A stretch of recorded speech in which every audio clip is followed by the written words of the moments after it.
పెళ్లి చూపులు చిత్రం సక్సెస్ తో దర్శకుడిగా గుర్తింపు పొందారు తరుణ్ భాస్కర్. ఆ తర్వాత దర్శకుడిగా కొనసాగుతూనే నటుడిగా కెరీర్ ప్రారంభించారు. అప్పుడప్పుడు గెస్ట్ రోల్స్ కూడా చేస్తున్నారు. తాజాగా తరుణ్ భాస్కర్ హీరోగా తెరకెక్కిన చిత్రం గాయపడ్డ సింహం. కశ్యప్ శ్రీనివాస్ దర్శకుడిగా పరిచయం అయ్యాడు. శుక్రవారం జనం ముందుకు వచ్చిన ఈ సినిమా ఏ మేరకు మెప్పించిందో చూద్దాం.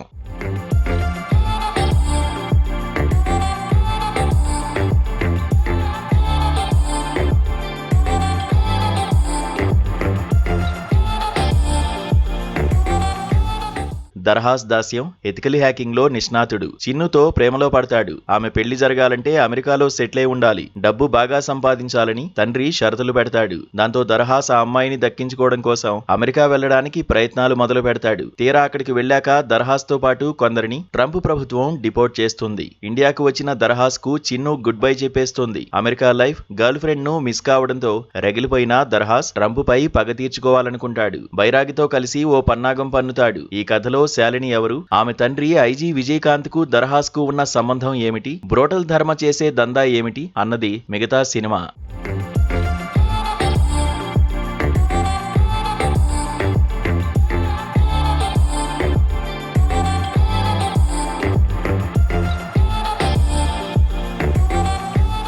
(2024) జరిగే కథ ఇది. అమెరికా నుంచి వెనక్కి వచ్చేసిన ఓ యువకుడు ఆ దేశాధ్యక్షుడిపై కక్ష తీర్చుకోవాలన్న నేపథ్యానికి కాస్త వినోదాన్ని జోడించి తెరకెక్కించారు. దర్హాస్ శాలిని వివాహ చర్చలు, ఆమె తండ్రి విజయకాంత్ తో ముందు నుంచే ఉన్న పరిచయంతో హీరో ఫ్లాష్ బ్యాక్ చెప్పడంతో కథ మొదలవుతోంది. అమెరికా వెళ్లడం కోసం దర్హాస్ చేసిన ప్రయత్నాలు, సత్య లాజిస్టిక్స్ పేరుతో బ్రోటల్ ధర్మ చేసే దందాను పట్టుకోవడం కోసం పోలీసులు చేసే ప్రయత్నాలు, ట్రంప్ పై కక్ష తీర్చుకోవడానికి శ్రీవిష్ణుతో చేతబడి చేయించాలి అనుకోవడం వంటి సన్నివేశాలతో ప్రథమార్థం ముగుస్తుంది. ఈ సన్నివేశాలన్నీ నవ్వులు పూయించిన సీట్లో కూర్చున్న ఎక్కువ మందికి ఏదో భారంగా ఉన్నట్లు అనిపిస్తుంది. ఇక సెకండ్ హాఫ్ అంతా దర్హాస్ ను విచారణ చేయడం, బ్రోటల్ ధర్మ గ్యాంగ్ ను పట్టుకోవడం వంటి సన్నివేశాలతో నింపేశారు. డొనాల్డ్ ట్రంప్ రెండోసారి అమెరికా అధ్యక్షుడైనప్పటి నుంచి ఆయన నిర్ణయాలతో జనాలు ఎలా ఇబ్బంది పడ్డారు అన్ని అంశాలను ఇందులో చూపించారు. దర్శకుడు సింపుల్ కథనే తీసుకున్నారు కానీ ఎగ్జిక్యూట్ చేయడంలో ఫెయిల్ అయ్యారు. కేజీఎఫ్ స్టైల్లో ఫ్లాష్ బ్యాక్ చెప్పుకుంటూ పోవడం, బొమ్మరిల్లు సీన్, పోకిరిలో కొన్ని సీన్స్ స్పూఫ్స్ గా చూపించడం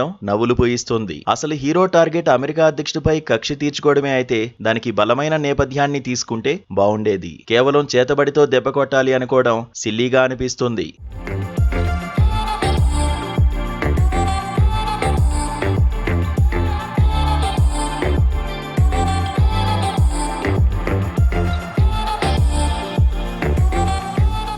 దర్హాస్ గా తరుణ్ భాస్కర్ నటన మెప్పించింది. కామెడీ టైమింగ్ బాగుంది. దర్శకుడు ఎలా డిజైన్ చేశాడో అలా చేసుకుంటూ వెళ్లిపోయాడు. ఫరియా అబ్దుల్లా కూడా శాలిని పాత్రకు న్యాయం చేసింది. అక్కడక్కడా కాస్త ఓవర్ గా అనిపిస్తుంది. మానసా చౌదరి కనిపించింది 2 సీన్లలోనే అయినా మెప్పించింది. శుభలేఖ సుధాకర్, హర్షవర్ధన్, ఝాన్సీ, ప్రదీప్ రావత్ తదితరులు పాత్రల మేరకు బాగానే చేశారు. సినిమాకు ఎంతో కీలకమైన పాత్రగా చెప్పుకున్న జేడి చక్రవర్తి పాత్ర డిజైన్ బాగానే ఉంది. కానీ ప్రమోషన్స్ లో ఆయన చెప్పినంతగా ఆ పాత్రలో ఏమీ లేదు. కమల్ హాసన్ ఆశ్చర్యపోయే వేరియేషన్స్ బ్రోటల్ ధర్మ పాత్రలో లేవు. ఇచ్చిన పాత్రకు న్యాయం చేశారు అంతే.